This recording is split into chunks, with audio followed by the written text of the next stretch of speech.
Hello, this is Dwayne King, and this is Diary of a Motown Recording Session. Preface. This is the story of magic, not in the sense of wizardry, incantation, or prestidigitation, but in the sense of a band called Magic from Detroit, Michigan, and their recording experience at Motown Records in 1971. The members are Joey Marcia, lead guitar and vocals. Gary Harger, drums. Nick King, bass, vocals, and my brother. And myself, Dwayne King, rhythm guitar and lead vocals. The information comes from a diary I kept while recording this album. Some of the days were skipped over because nothing was happening. All money's in 1971 dollars. The word chicks is a word for pretty girls in the 60s and 70s, and it was not derogatory. It was a term of endearment. It was a different time of peace, love, and hippies. It was all good, mostly. Magic began in Lansing at the start of 1969. We were playing in local bars in Lansing and Detroit, but our guitar player had to leave, so we started looking for a new guitar player. We put ads in the paper in Lansing, Detroit, and Chicago. Well, Joey, who was from Miami, Florida, was visiting his brother in Chicago when he saw the ad and came to Lansing to check us out. He liked the band and the fact that we were doing original songs. We were doing a song I wrote called Keep On Moving On that he liked. He agreed to join the group and asked if we would like to go to Miami and make a record. He was a studio musician there and knew some people who were looking for recording acts. Of course, we said yes because Lansing was waist deep in snow and cold, and Miami sounded pretty damn good. So off we went. Not only did we make a single of Keep On Moving On, but we made a whole album entitled Magic Enclosed. The single got some chart action in southern Florida, but after a while it became clear we needed a bigger record company. The label we were with only had regional coverage. So in the spring of 1970, when the snow was gone, we went back to Lansing and started looking. The music scene was growing in Michigan, with groups like Bob Seger, Grand Funk Railroad, Alice Cooper, and of course, Motown. So with our new album in hand, we started to make our mark as the new kids in town all the way from Miami, Florida. We soon became one of the most popular bands in the area. In the fall of 1970, we got the attention of Scotty Regan, a producer from Detroit. He said he thought he could get us on Motown Records. So we gave him a tape of a live recording of us playing at a local club. He took it to Motown, and they said yes. Needless to say, we were very excited. We were now with the biggest record label in the world at the time. The irony of this is that in 1965, I was in a band called Lloyds of London, and we submitted a song I wrote called You Will Go, and one of the producers, named Barney Alis, called us and set up an appointment for us to come to the Motown studios and audition. So we got in our car and drove down to Detroit. We lived about 300 miles north of Detroit. So it took us a little while to get there, but when we pulled up in front of the studio, we were all excited. We unpacked the trailer and got all of our equipment out, and Barney showed us where to set up, which was right in the main studio where they did all the recording, the Supremes, Four Tops, the Temptations, Marvin Gaye. We were just looking around, kind of in awe. So we played Barney the song. He heard the record, but he wanted to hear us live. So we played the song for him. And he liked it. He said, yeah. He said, but there's one thing I'd like to ask you. If maybe you could make it sound a little more Motown, a little more like Motown, because we had it sounding like the Beatles, And he just wanted a little more of a Motown feel. So we said, yeah, sure, we can come up with that arrangement. He said, good. He said, go back home and work on a new arrangement. When you get one ready, give me a call and you can come down. We'll do another audition. So I said, great. So we packed up and turned right around and went home again. And we were only there for about 2 or 3 days, and I got this letter in the mailbox from the United States government, and it told me I was drafted into the Army. I couldn't fucking believe it. Here I was, getting ready to be on Motown Records, possibly one of the first white groups on Motown Records, and now I had to go to the Army and probably Vietnam. And I was just devastated, So I called up Barney and I said, you're not going to believe this, but I got my draft notice today and we're not going to be able to audition anymore. And he said, oh, I'm sorry. He says, I know there's a lot of that going around, a lot of people getting drafted.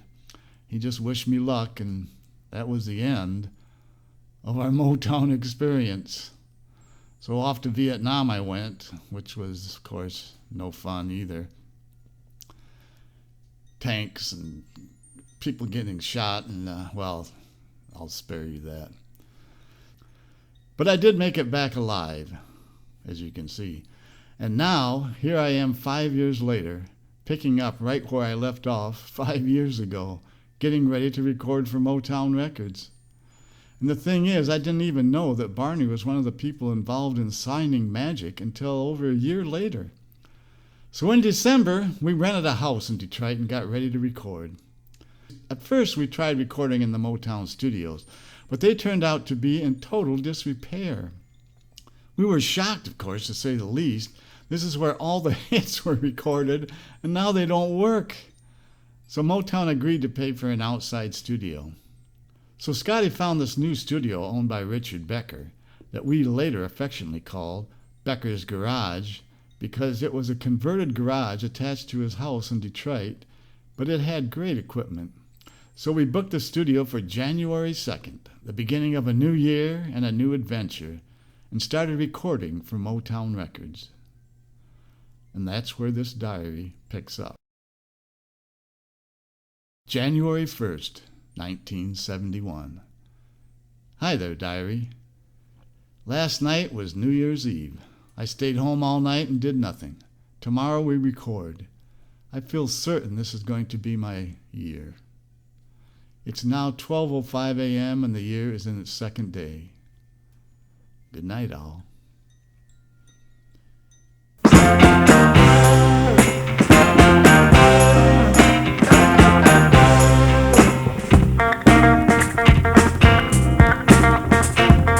I tell everyone you meet, gotta pack up the bag and hit the street.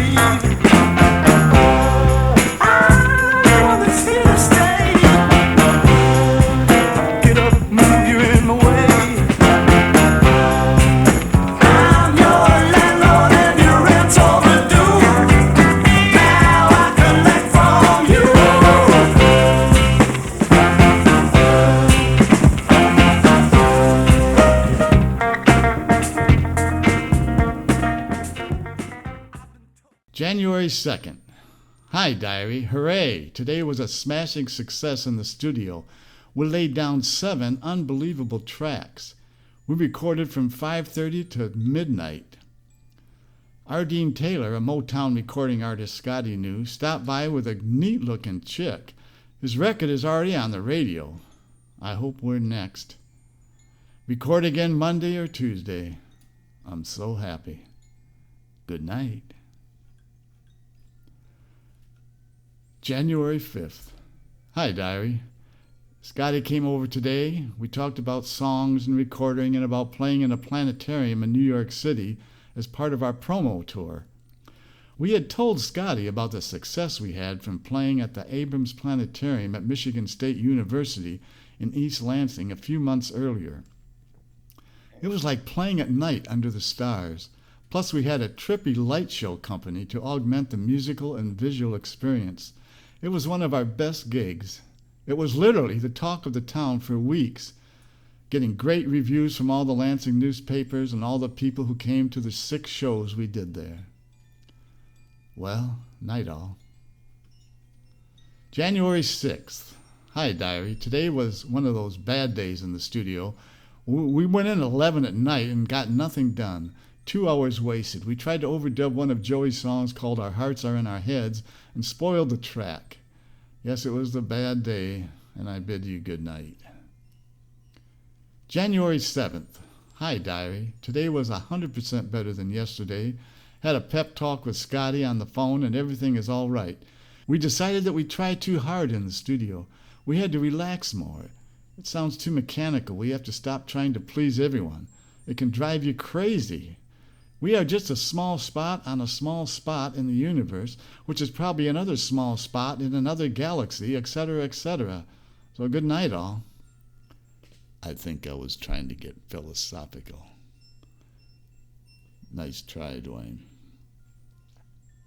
January 8th. Hi, diary. Well, today was a most successful day in the studio.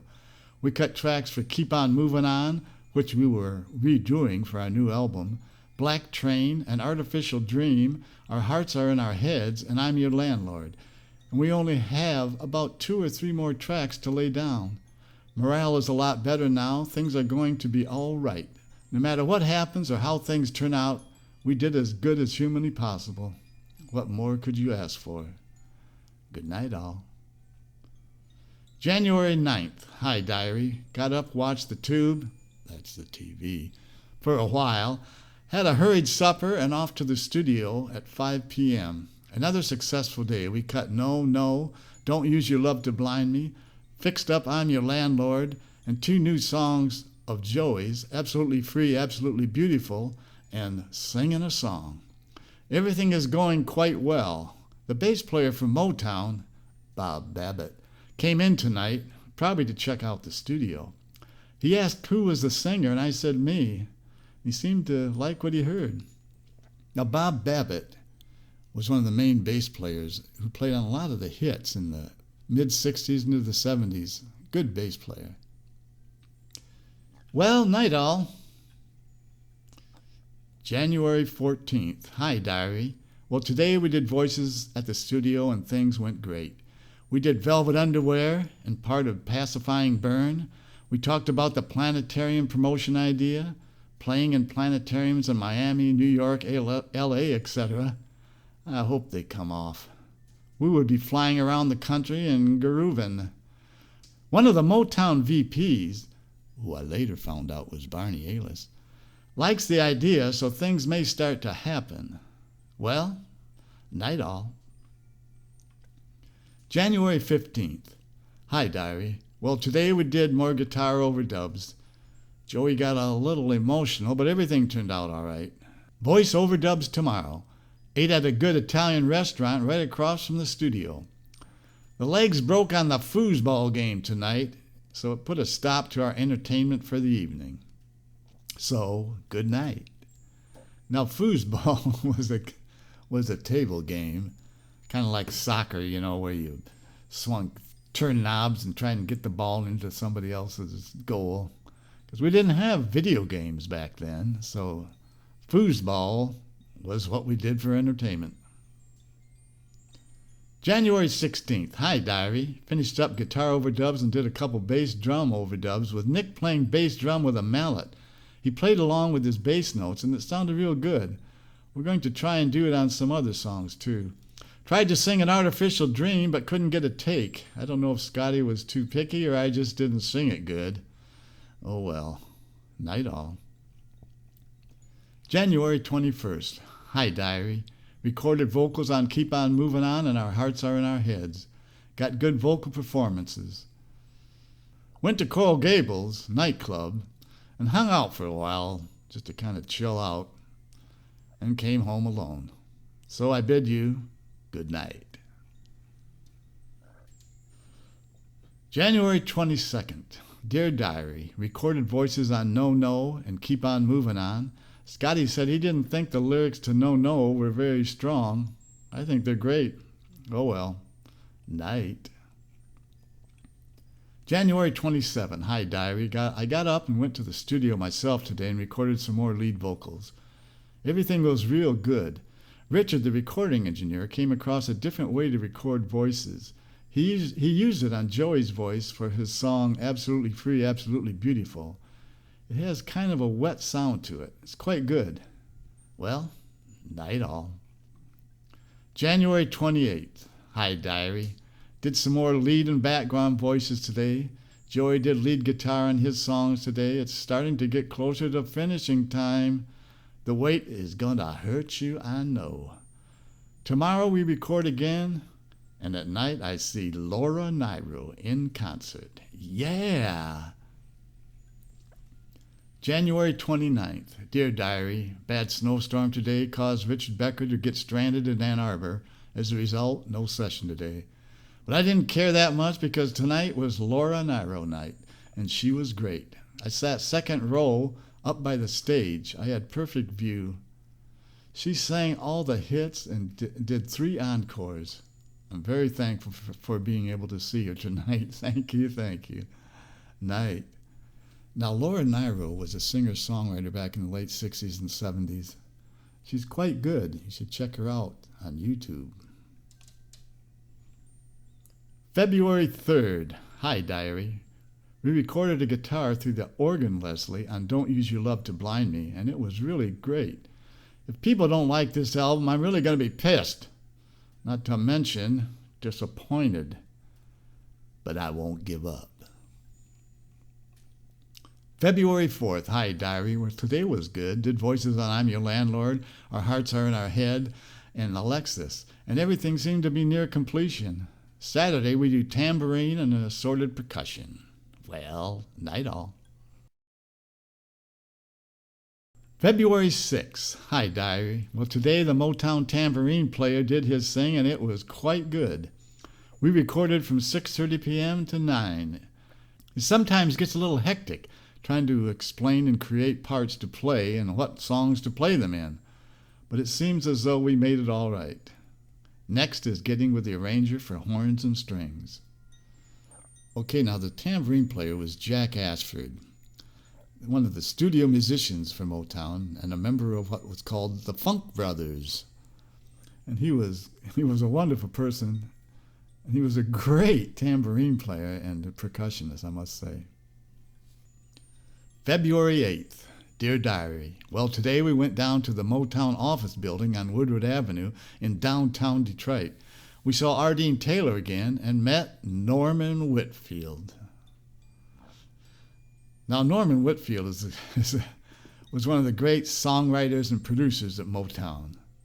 He was a very talented person. Norman was cool. He was a lot different looking than I pictured him. He was tall, heavy-set, and had a big afro haircut, as opposed to, say, someone short-haired, slender, and wearing a sleazy shark-skin suit.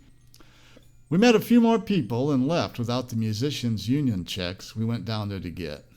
Oh well, night all. Now, the musicians' union checks, this is great. You gotta listen. The checks we got were from the musicians' union, which required that you pay all musicians who recorded in Detroit, whether it was on another album or their own album. So while we were recording our album, Motown had to pay us musicians' rates, musicians' union rates. It was just the way the law was there in Detroit. So it was great for us because we got money for recording our own songs. Love the union. February 10th. Hi, Diary. The highlights of today was going to Scotty's apartment and working with a Motown arranger named Dave Vanderpit. He's quite good. Joey and I were firing ideas at him for string and horn arrangements, and he was writing it all down in musical notation. I'm quite proud of the arrangement I wrote for No, No, but anxious to hear what it sounded like on tape. We went there at about 11 a.m., got back at 2:15. Joey and I shot the shit for a while about the arrangements and working with Dave. Now it's time for bed. It was a good day, so I bid you good night. Now, Dave Vanderpit was one of the main arrangers at Motown. He arranged for all the strings and horns on, Supremes and Temptations and Marvin Gaye and all the big acts. He was the guy. February 11th. Hello, diary. Not much happened today. Had red snapper for supper. Very good. Tried to hook up the turntable to amp, but outlets to amp failed to work. Once again, no sounds as far as records go. Fuck the luck. February 16th. Dear Diary, well, I got a cold today. My voice is gone. Talk about bad timing. Shit. February 17th. Dear Diary, well, the cold is still hanging in there, although I believe the taking of vitamins E, C, lecithin, and garlic pills has caused the cold to be mild and isolated. However, when a cold settles in my chest and throat area, it has a psychological effect on me. Not being able to sing makes me feel inadequate, like as if I were sterile or temporarily castrated. I do hope I never lose my voice permanently someday. I'll never be able to have kids. February 18th. Hello, diary. Now hear this. The cold has moved to the head region in what appears to be a full retreat. My voice is back, even though filtered through my nose. The progress on the album is stopped for some reason. Everyone is uneasy and bored with doing nothing. Piano horns and mixing still waiting to be done. This idleness is really quite unnecessary. February 20th.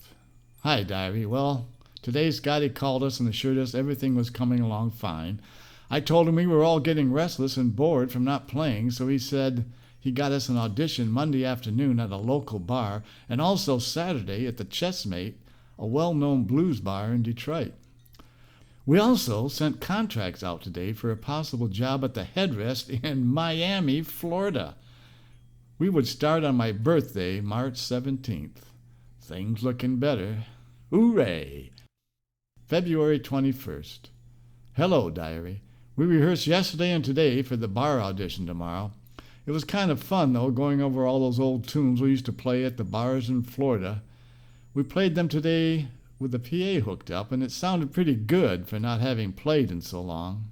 Well, so long. February 22nd. Hello, diary. We auditioned at a bar called Bobby's today. The guy said we didn't fit in his kind of club. Our playing was a little rough, but not that rough. Saturday we auditioned at the Chessmate, and we will be out for blood. February 24th. Dear Diary, today we had a pedal steel player at our session. His name was Paul Franklin, and he was only 16 years old, but he was great. He played on Joey's song Absolutely Free, Absolutely Beautiful, and it was beautiful. Now, a couple weeks earlier, Joey played me this song on his guitar and told me it was inspired by Wanda, his wife. I told him it was a great song. Ah, the power of love. We were all very happy with the session, so good night. February 25th. Fuck you, diary. The only thing good about today was the weather, and what good is that if you don't have a chick to enjoy it with? I decided to go to a movie, and when I got there, I found out I didn't have enough money to get in. Fuck tonight. February 26th. Hello, diary. Nice day today. It was like spring. We practiced today for the audition tomorrow at the Chessmate. Otherwise, pretty dull day. Well, night. February 27th. Hello, diary. The audition was a success. We played well even though the conditions weren't that great. We had an all-blues audience, but they responded well to our music. The place wasn't as big as I thought it was going to be, kind of dumpy, but it was a blues bar after all. But the guy gave us $50 and really liked what we did. We go back in 2 weeks just before we leave for Miami. That's right, we got the Florida gig too. Hooray! February 28th. Dear Diary, didn't sleep all night, had a lousy stiff neck. Still got it, actually. I'll be glad to be in Florida again. It's got to be some kind of change. We record a few odds and ends tomorrow. I hope we finish up soon. Well, that's all. Memo for the month. Dear Diary, this month still hasn't produced a finished album. Everyone is very impatient. We're going to Florida in 2 weeks and we haven't even started mixing. We don't want to rush through mixing, but we also don't want Scotty to mix it himself. He doesn't know the tunes well enough. I guess we'll just have to wait and hope things work out. March 2nd. Hello, Diary. Well, today we found out that Stevie Wonder has agreed to play piano on a few of our songs. Pretty good, huh? Nothing much else. Florida in about 2 weeks. Hooray! Night. March 5th. Dear Diary, well, today we went to the Motown office building and signed some releases for some session money for us. It came to over $900. Wow! Thank you, Musicians Union. Motown's still with us. Night. March 6th. Dear Diary, winter cold and snow is back as it kicks spring-type weather right in the ass. Florida bound in about 8 days. March 9th. Today we found out Chessmate gig is canceled. Oh well. March 12th. Dear Diary, we met with our arranger Dave Vanderpit again. He had a pretty nice house. Grand piano in the living room, intercom system. It was a big house. I guess Motown pays him well. I took Joey to the airport so he could fly to Florida and be with Wanda. Night. March 13th. Dear Diary, today we made a couple masters on velvet underwear. The tape echo effect was good and so were the Leslie sounding guitars in the middle section. But the stereo mix was pretty bad. Oh well, anyway, we go to Florida tomorrow morning. Night all. March 14th, Knoxville, Tennessee. We didn't get up till 8 in the morning, but we were on the road a little after 9, so it was all right. I had a little trouble getting to sleep last night. I guess you could say I was a little excited. We drove till 8 at night and stayed in one room at this old Holiday Inn. Watched a movie and a little Johnny Carson, and now I go to sleep. Good night. March 15th, Palm Beach, Florida. Dear Diary, up at 7 this morning and drove all the way to Palm Beach. Saw Mom and Dad. Duffy got out of bed to see us. Duffy's my kid brother. He was excited to see us. So did Dad. We got in about 11:30 at night. It was good to see everyone looking so good. Florida is really nice. It's warm and breezy and clear and wonderful. Night. March 16th. Dear Diary, we visited with Mom and Dad and Duffy and Mom's friend Katie. Dad was at work. And we talked about all the problems of the world. Mom gave me my birthday present and we had a nice family day. Then we drove to Miami to Bobby's house, who agreed to let us stay there once again. But he wasn't home, so we went to a restaurant and ate. When we went back to Bobby's and waited a little while longer, and he finally came home. Joey and his good friend Dickie, who will make other appearances in this diary, came over later, and Nick and Gary and them went out. I stayed home and relaxed. March 17th. Dear Diary, happy birthday to me. Wonderful sunshiny day in Florida. I took my tape recorder into the shop to get it fixed and made an appointment for an eye exam. Then tonight, Nick, Gary, and I toured the clubs of Fort Lauderdale. Things have changed. Didn't see too many familiar faces, but it was nice seeing all the old clubs again. Last stop was the Headrest, where we start Friday. It's kind of a neat club. I think we'll probably like playing there. Night. It seems as though I am 26 years old. March 18th. Dear Diary, I don't feel any older, so I guess I still must be 25, and that's all right with me. Penny and some of her friends came over to Bobby's house to visit. Penny is my sister. They went to the Headrest and found that we weren't playing there yet, but it was good to see Penny again. March 19th. Dear Diary, tonight was opening night at the Headrest and things went really good as far as I was concerned, and everyone else seemed to agree. Dickie and his friends were there, as well as Penny and her friends. Also, some musician friends of ours came over on their break from playing at another club. And all the people and help at the headrest were curious and excited about this new band from Detroit, Michigan. We used the other band's PA system, which came out good to the audience, but was a little hard to hear on stage for us. In Florida, every club has two bands that alternate and play till 5 in the morning. But it was fun to play again. March 20th. Dear Diary, I would just like to mention that there was a happening last Thursday I failed to mention, and it was probably some of the best news all year. Motown is going 100% individual promotion for our group. That means the planetarium tour and everything. This bit of info really set my mind at ease. I got up today at 4 p.m. Of course, I didn't get to bed till 6 a.m.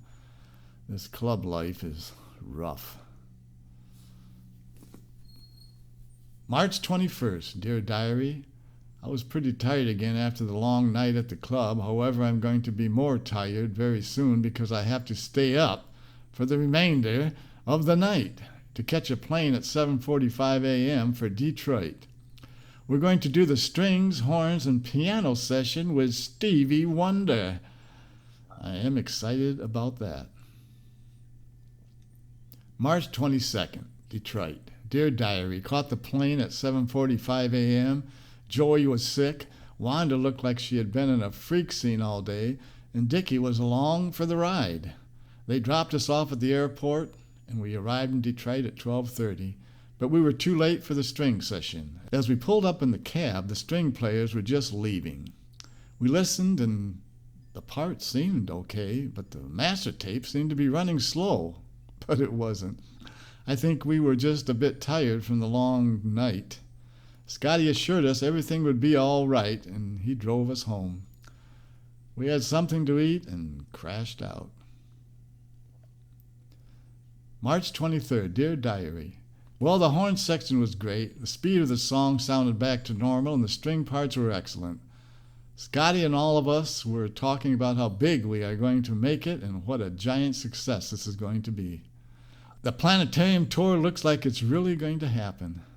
Stevie Wonder played piano on some of our tunes tonight, and he played some great parts.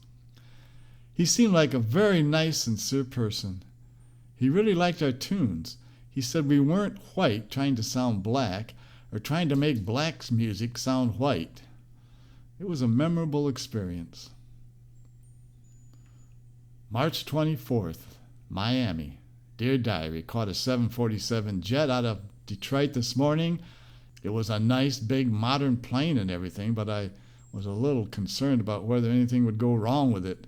Listened to a Beatle program while flying. It was nice. We landed safe and sound in Miami, and I gave thanks to the main man. I also gave thanks for everything. I think I'm a very lucky person. Night. Memo for March. This month was a big change as far as environment. Being in Florida is a lot better than Detroit. It was also the closing month of our recording and beginning month of our mixing. The album should be packaged and ready to go in another 4 or 5 weeks. I hope maybe sooner. It seems like it's been a long, slow process, but I'm still thankful and happy. April 1st. Dear Diary, April Fool's Day went by with no pranks, which is a good sign. There is still hope for the human race.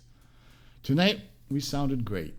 Everything and everybody was really clicking. We are truly a clean-sounding, exceptional band with a great feel. Even if we're not successful financially, we have achieved success musically. April 10th. Dear Diary, well, today was our last night at the headrest, and it went quite good. Tomorrow is Easter, and Nick and I are going to Palm Beach and visit Mom and Dad again, and the whole family. April 11th. Dear Diary, had a nice Easter dinner with everyone. Gave Duffy my spare electric guitar. He was completely wigged out. He couldn't believe it. He carried around the house with him and polished it all up. I can remember when I was even a couple years older than him, and I wished I had an electric guitar like that. No reason for him to go without one. It was a nice Easter for everyone. Tomorrow we head to St. Petersburg to play at Dino's for a week. April 21st, Key West. Dear Diary, well, today we started playing at a club in Key West, Florida called the Night Beat Lounge, where we played last year at about the same time when we were working on our first album in Florida. Yesterday in Miami, we heard the mixes Scotty made, and they were terrible. I called him and told him, and he agreed they were bad and that Joey and I definitely had to be at the mixing sessions. He said he would make the necessary arrangements for a new mixing session, probably in Chicago, and a $1,000 advance from Motown for the other guys to live on while we mix. Everyone feels much better, even great. Memo for April. Well, this month we played gigs from St. Petersburg to Key West, and now we finally mix. Hooray! May 2nd, Dear Diary. Well, Scotty called with all the information on the trip to Chicago to start mixing. Yeah, we leave tomorrow. May 3rd, Chicago.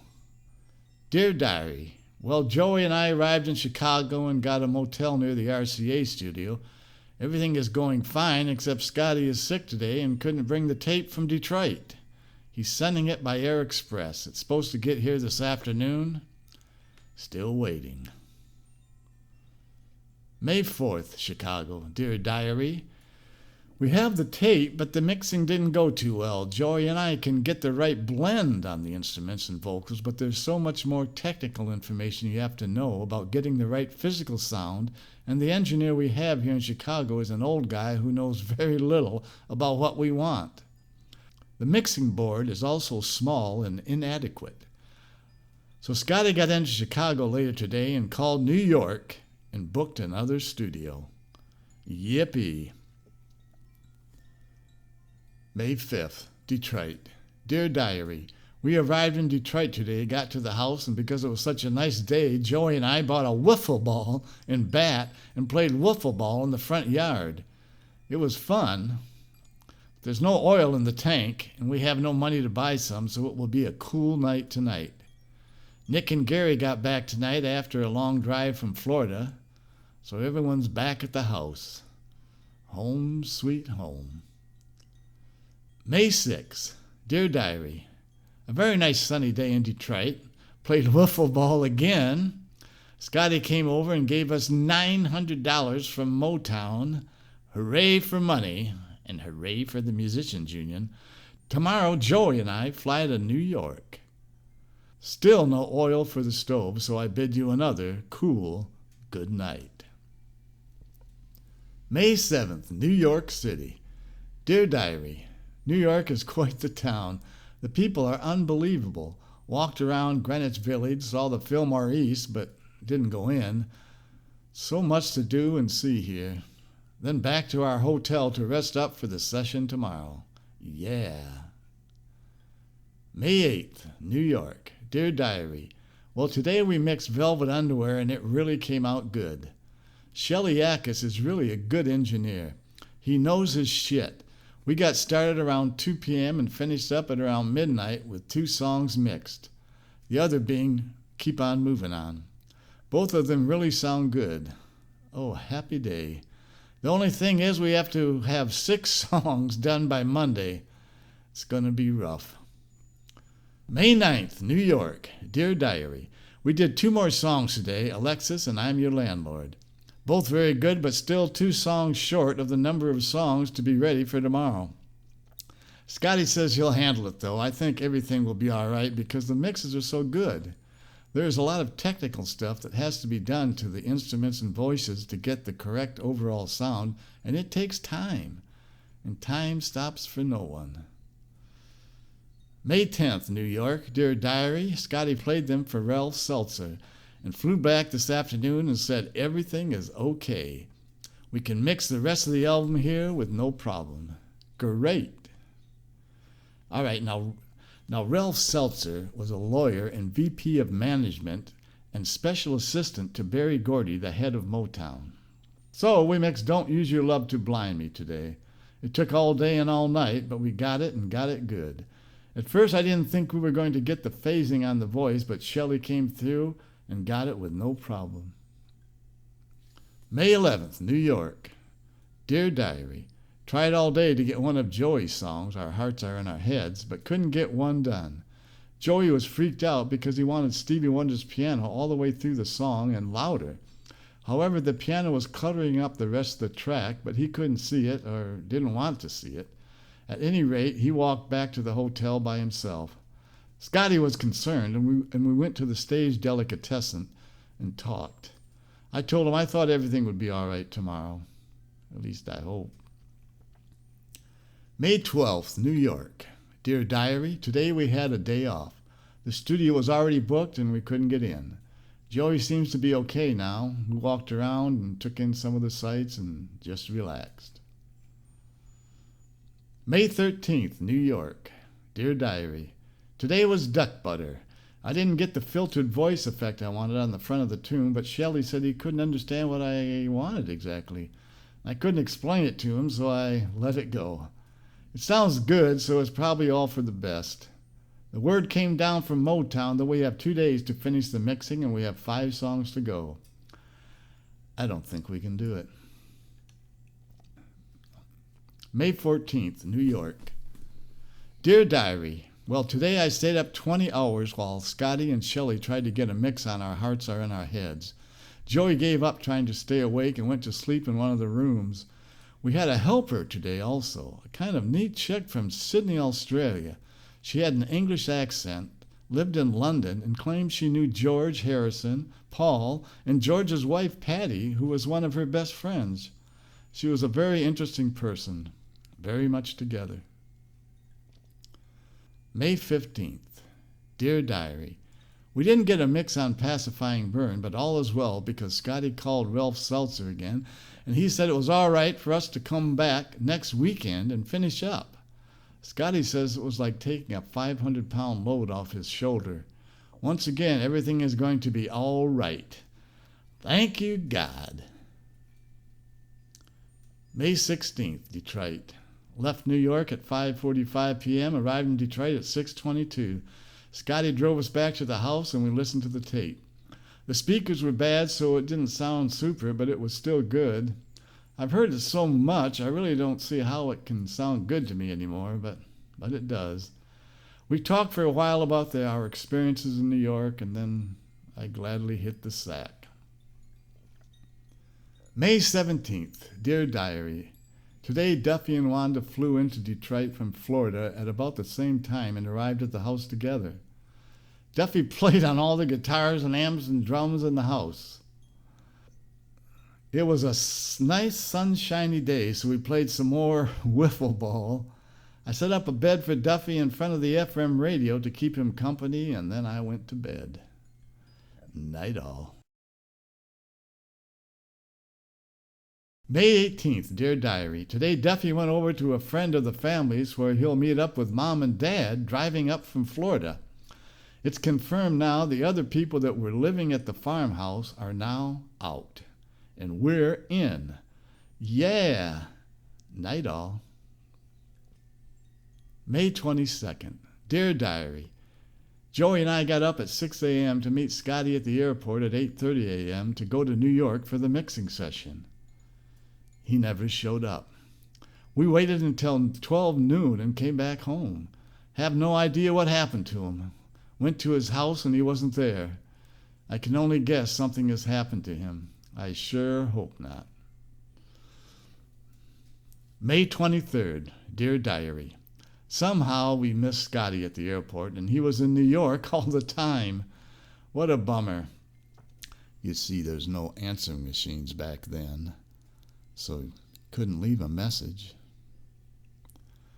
We're glad to see he was all right, but it was just a strange thing to have happened. Joey and I arrived in New York today and got a message at the hotel desk to call the studio later tonight. We called and no one was there. I went to the studio by myself just for the hell of it and found Scotty and Shelley mixing. He accused me of being late and not calling. I told him we called, but no one answered. He called me a liar, and I walked out, pissed off to say the least. Later, Joey went down to the studio and stuck up for me and confirmed my story. He came back to the hotel and said everything was straightened out and that Scotty would apologize to me the next day. May 24th. Dear Diary, well, the mixing is finally finished. Flew back to Detroit and began packing and moving to the farm in East Lansing. We've come full circle. Wow. Memo for May. This month was full of mixed songs and mixed emotions. The album is finished, but we have no jobs in sight and no money. That sounds familiar. We have the farm again, which is really nice. Now if we can just keep the band together. Memo, June. The blank pages during the whole month of June was because pretty much nothing happened. No jobs, no album out yet. Supposed to be out the 12th of July. We did have one job this month, but I'm not even sure of the date. We played at the Dells with the Ones and Universe. We all played everyone, and everyone was quite responsive. We even had a few chicks screaming and shit. It was neat, but it was over too soon, even though we played over our allotted time. July 12th. Dear Diary, today is the release of our record, but as you have probably guessed, it was canceled. There seems to be a problem with the pressing of the records. No jobs, no record, and I might be going crazy. What a drag. July 19th. Today the FBI and police came crashing into our house with shotguns and pistols, etc., looking for Dickie. He was visiting us at the farmhouse for a week or so when he got a call from someone in Florida that the FBI was heading to Lansing. Apparently he got busted in Florida selling a bunch of pot and was on the run. He left a couple days ago, so we never thought they would track him here. They had FBI all around the house, some coming through the cornfields and checking all the barns. Joey and Gary had taken the magic bus into town to run some errands, so they weren't here. It was only Nick and me. When they all arrived in police cars and FBI cars driving across the lawn and on the driveway, Nick and I were sitting at the table cleaning the seeds out of a small bag of pot that we just got after pooling together all our money. I ran back to the kitchen and told Nick that the lawn was full of cops with guns running toward the house. Nick picked up our newly purchased bag of weed and ran to the bathroom and unceremoniously flushed it down the toilet. By then, they were pounding on the front door with guns in hand, demanding to be let in.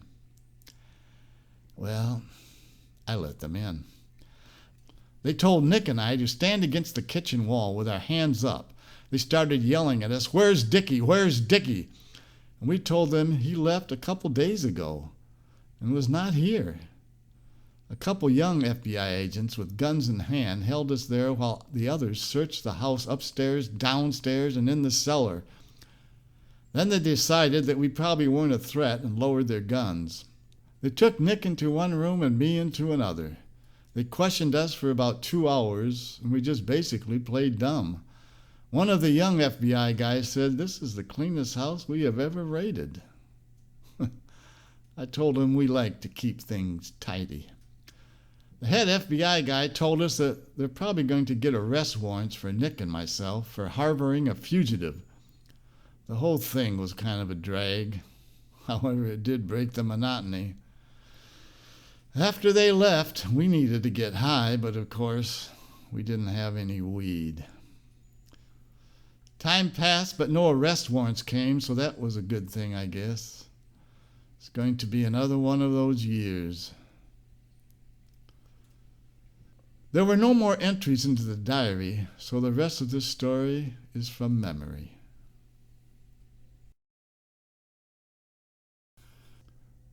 According to Billboard magazine, our album was released on the week of September 25th as one of the Billboard Spotlight Picks of the Week. I remember seeing this article one day when I was looking through some magazines at a newsstand. It was a great review and an exciting thing to see. The problem is I didn't have enough money to buy the magazine. Frustrated, I went back to the farmhouse and told everyone. Soon after that, our album started appearing at all the record stores in the Lansing area, and we started getting airplay on all the radio stations. All of a sudden, we were celebrities. We started to get gigs in all the big clubs, where people were standing in line to get in everywhere we played. We did our first headlining concert at the Washington Street Armory, which is one of the biggest venues in the area. Over 1,000 people came to see us. It was a great night. However, Motown was doing just a limited release of the album in the Lansing area to see the response. Scotty told us they were also getting a huge response to Joey's song Absolutely Free, Absolutely Beautiful in the Philippines. It was at the top of the charts in Manila. We talked about possibly going on tour over there as soon as we did our planetarium promotions in New York, Miami, and Los Angeles. During this time, we had to move out of the farmhouse and into a house in town because the farmhouse wasn't winterized. So from the fall of 1971 through the winter and spring of 1972, we lived in this house. We were happy. Then, from out of nowhere, like a flaming meteor from a black hole crashing into the earth, creating a dense cloud around the planet that would cause a nuclear winter for 100 years, there came doomsday. Knew you were trouble when you walked in. My reflection was in your hair. You came more sat next to me in your red and black and red. It was around February of 1972 when Scotty called us and said, "You're not going to believe this, but Ralph Seltzer just called me and said Berry Gordy is closing down the label and moving to Los Angeles to start a new company. All the projects in Detroit are dead, the Rare Earth label closed down, and all the artists have been let go. The planetarium promo gigs are canceled. The 10-story office building downtown is closed. The famous Motown studio is closed. As John Lennon once said in the song God from his first solo album, the dream is over." Scotty called us a couple weeks later and said Barney Ailes, a Motown VP, who I talked about earlier, was also out of a job and said he was starting his own label, Prodigal Records, and wanted us to be on it. However, we were so depressed and disillusioned that the idea of going from the biggest record label in the world to a new startup company was just too depressing. So over the next few weeks, we just slowly accepted the reality of it all and broke up.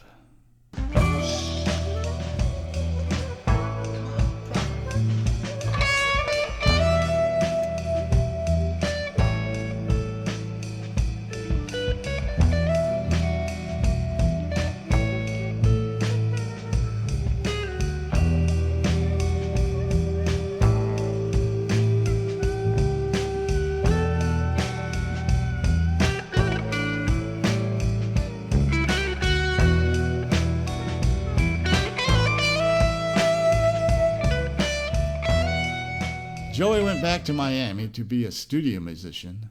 Nick and I went to Los Angeles hoping to find a new start. And Gary got married and had kids and went into a number of assorted businesses.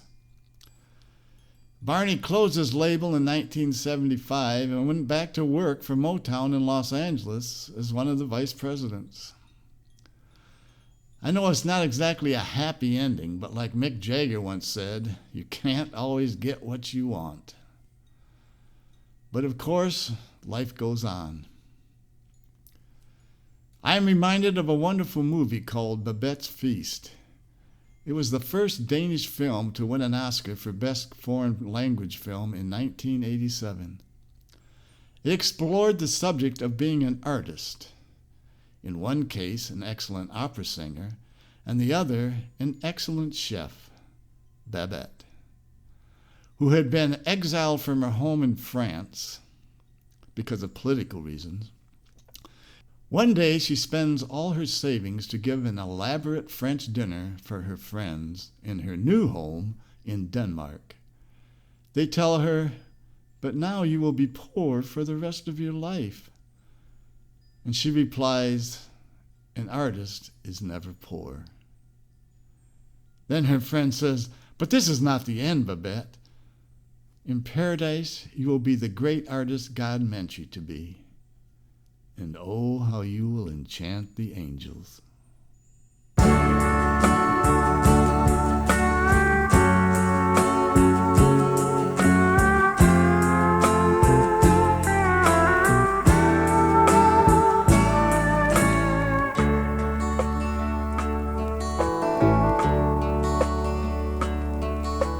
Sunshiny day, I guess that I'll be on my way. The gypsy has to leave one more time. I know that you will handle it just fine. How about a smile? How about a laugh? All of my trees have let go of your leaves, and a winter wind is blowing us apart. The gypsy knows that he will take your heart. That's the way to be. Absolutely free. And absolutely beautiful.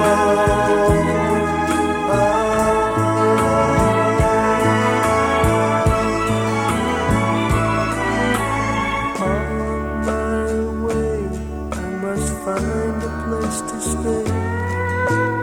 Baby girl, now that don't mean a thing.